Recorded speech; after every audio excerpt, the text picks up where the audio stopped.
Yo, what's going on, guys? And today I wanted to talk about what to expect from the Indiana Pacers this year in the playoffs. Really, they're in the play-in tournament.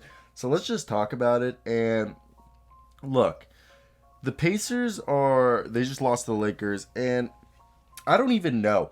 I think if they're playing the Wizards, they're going to lose that game. And I think this is a great first year for Nate Bjorkgen.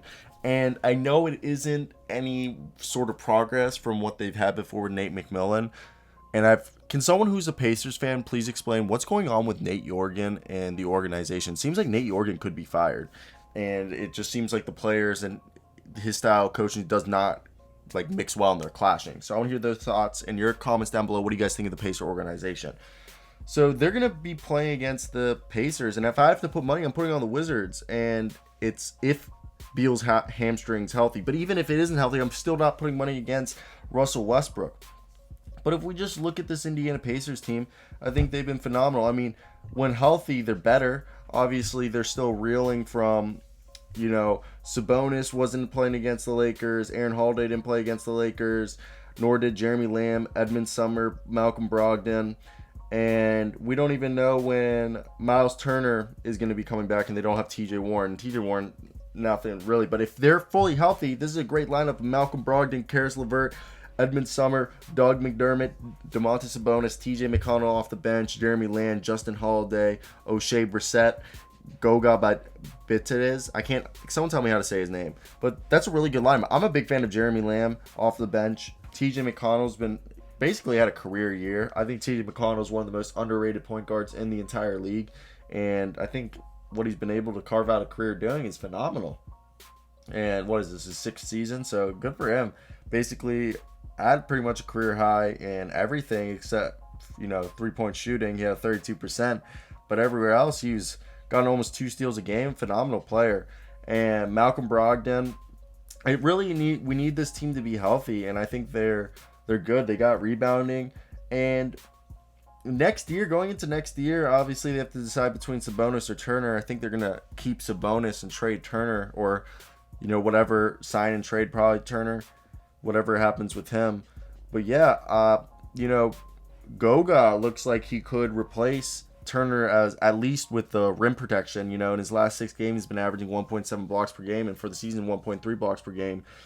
And maybe he could actually replace Turner's defensive presence, hopefully. I haven't seen enough of Goga to say that he can.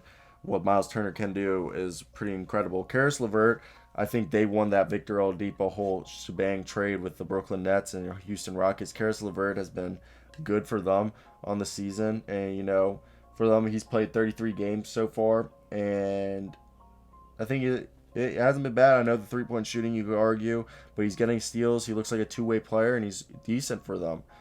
So I think if they beat the Wizards and they can make it to the 8th seed and be in a series, that's a win. And if they lose, it's not a lose. It's just like, hey, this was a really weird year, and there's going to be some moves that are going to be needed to be made for them to continue.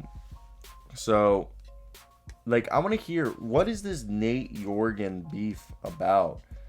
I'm a fan of Nate Bjorkgen. I didn't know there was this, so I'm looking at an article right now, ESPN. Nate Bjorkgen's future with the Indiana Pacers is uncertain due to work he has left with building relationships with players and staff. Seems like people just don't like him, and he hasn't shown the willingness to address those issues. It seems like he doesn't have a good working relationship with players and members of the organization, and he hasn't shown the willingness to address those issues. And it seems like Bjorkgen's style of coaching and communication on the court, in the locker room, and in an individual setting with players and staff has been often a root of the team's turmoil this season, sources says, according to ESPN. And Bjorkgen has next year is his last guaranteed year on his 3-year contract he signed with the Pacers upon arriving there, because he was originally an assistant coach on the Toronto Raptors bench. I think he's a good coach. I was excited about the hiring.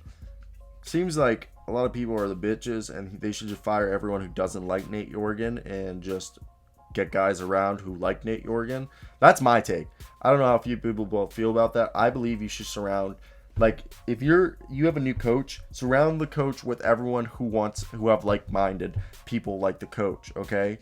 And if you don't, I mean, look, they have Caleb Canals, who looks like he was brought in with Nate Bjorkgen. So he seems like he's one of Nate Bjorkgen's boys. And then it seems like another one, Foster was another one of Nate Bjorkgen's boys. So, or, yeah, Foster. So I want to see, maybe it's the general manager they're beefing with. I want to hear what you guys' thoughts are. That's it for me today, guys. Peace out.